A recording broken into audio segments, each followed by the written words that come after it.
सबैलाई नमस्कार आदरणीय दर्शकहरू। म आज एउटा नयाँ ठाउँमा जाँदैछु, जुन ठाउँमा एकजना वाद्यवादक, बाँसुरी वादक तथा सारङ्गी बजाउनेदेखि लिएर सबै बजाउने एकजना सर हुनुहुन्छ भन्ने थाहा पाएर म आज उतै जाँदैछु। के हुन्छ उहाँसँगको कुराकानी सबैले अन्तिमसम्म हेरेर प्रतिक्रिया दिनुहोला, कस्तो लाग्छ त्यो पनि भन्नुहोला। हस्, अब उहाँको घरतिरै प्रस्थान गर्दैछौँ।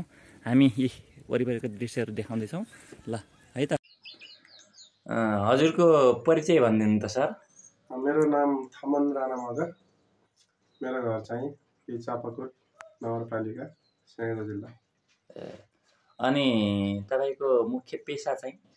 मेरो मुख्य पेसा त हामी शिक्षक भइहाल्यो। हजुर। त्यसको अलावा चाहिँ थोरै सङ्गीततिर पनि रुचि। अहिले हामी हातमा चाहिँ बाँसुरी देखिरहेका छौँ। अब बाँसुरी बाहेक अरू पनि वाद्यवादन केही बजाउनुहुन्छ कि? अरू पनि बजाउँछु, यसो हार्मोनियम, मादलहरू। अहिले यहाँ हार्मोनियम अनि मादल उपलब्ध छैन होइन? हजुर हजुर। ल, आज चाहिँ अनौपचारिक कुरा हुँदाखेरि हजुरले चाहिँ तपाईँले गीतको बोल भनेपछि मैले सुनाउँछु म्युजिक भन्नुभएको थियो, त्यही अनुसार आज म गीतको बोल भन्छु अनि तपाईँले भन्नुहोला, तपाईँले बजाउनु होला। अब अहिले चाहिँ बाँसुरी वादनको सुरुवात चाहिँ आलापबाट सुरु गरौँ है त।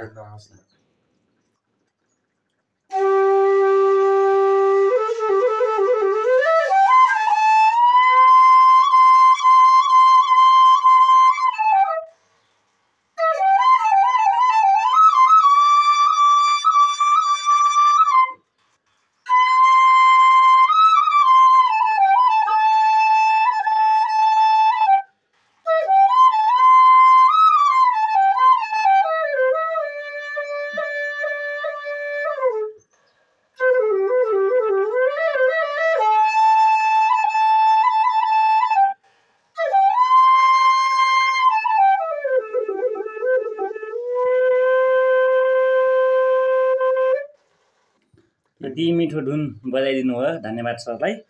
अनि अब साह्रै चलेको एउटा रेशम फिरिरी भन्ने गीत छ नि, त्यसको बजाइदिनु न सर। म चाहिँ यसो शब्द प्रयास गर्नेछु।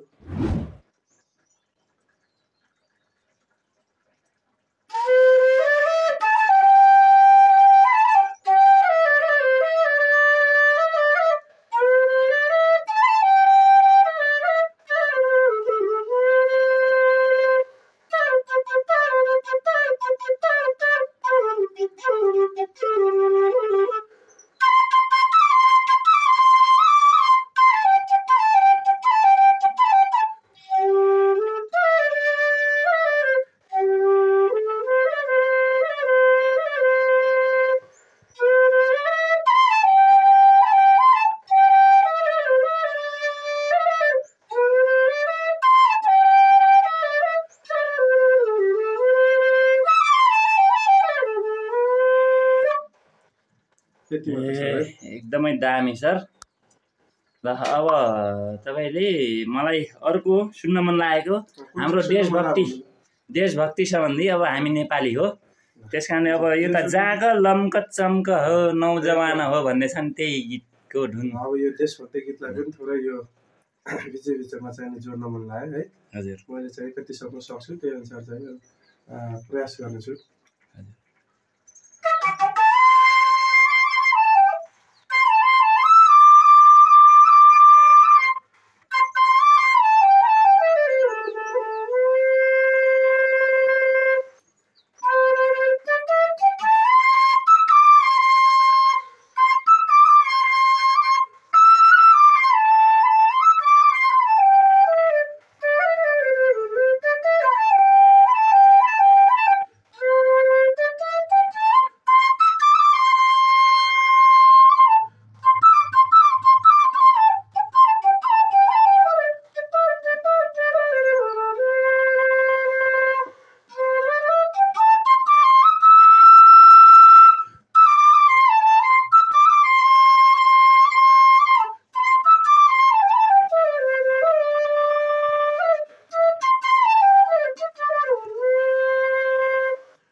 त्यसमा दुईटा गीतलाई जोडे है त हजुरले एउटा भन्नुभयो ल हुन्छ लाइनलाई ल अब अन्तिममा मलाई सुन्न मन लागेको अहिले हामी सेखाममा छौँ अहिले हामी चापाकोट 5 स्याङ्जाको सेखाममा छौँ अहिले यही सेखामलाई लोकगीत पाराको सेखामको डाँडैमा हावा सरर अनि यही त्यसैमा बजाइदिनु हल्का मेरो स्वर त अब यही हो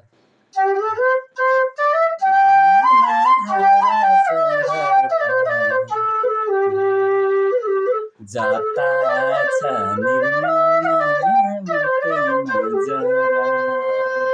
सेखामको डाँडैमा हावा सरर जता छ निर्माया उतै नजर जता छ निर्माया उतै नजर